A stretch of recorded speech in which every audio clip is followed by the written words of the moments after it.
Begonia kaskadowa Florence o pięknych płatkach, które mają gradient. Przy brzegach ciemniejsze i niemalże białe w środku.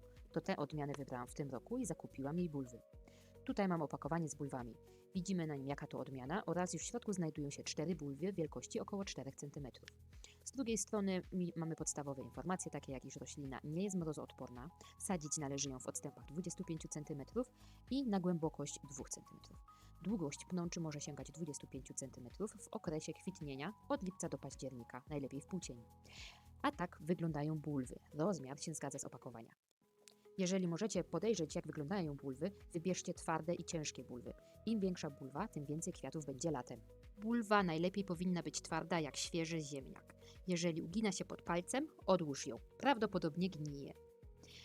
Warto wspomnieć także o oczkach.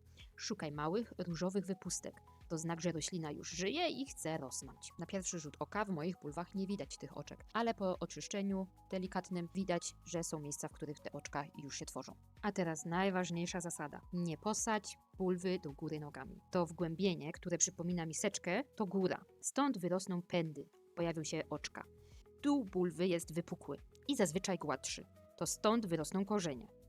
Odpowiednie podłoże i doniczka to ziemia, która powinna być lekka i przepuszczalna. Na przykład ziemia do kwiatów balkonowych wymieszana z perlitem lub włóknem kokosowym. Begonie lubią lekko kwaśny odczyn ziemi.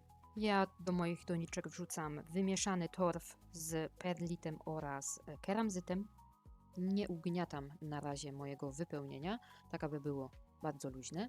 Kładę na tym podłożu bulwę i dociskam ją do podłoża. Następnie przysypuję cienką warstwą. Kolejny krok to podlewanie. Na początku podlewamy z umiarem, lejemy wodę wokół bulwy, a nie bezpośrednio do środka, czyli tego wgłębienia, ponieważ stojąca tam woda może spowodować gnicie bulwy. Tak przygotowane doniczki z bulwami przechowujemy w pomieszczeniu o temperaturze 18 do 20 stopni. Może być to pomieszczenie z ograniczonym dostępem do światła na początku, ale kiedy pojawią się pierwsze wychodzące liście, należy roślinie zapewnić dostęp do światła. Muszę dodać, że moje bulwy będą dosyć szybko przesadzane.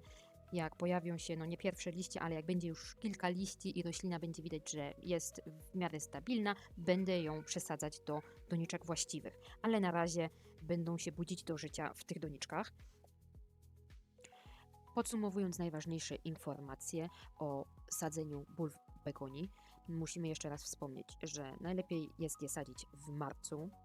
Najlepiej, aby były one w miarę duże oraz twarde.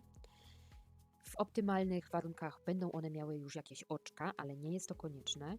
Przy sadzeniu pamiętajmy o tym, że wgłębienie jest to góra bulwy i musi być ona zwrócona ku górze.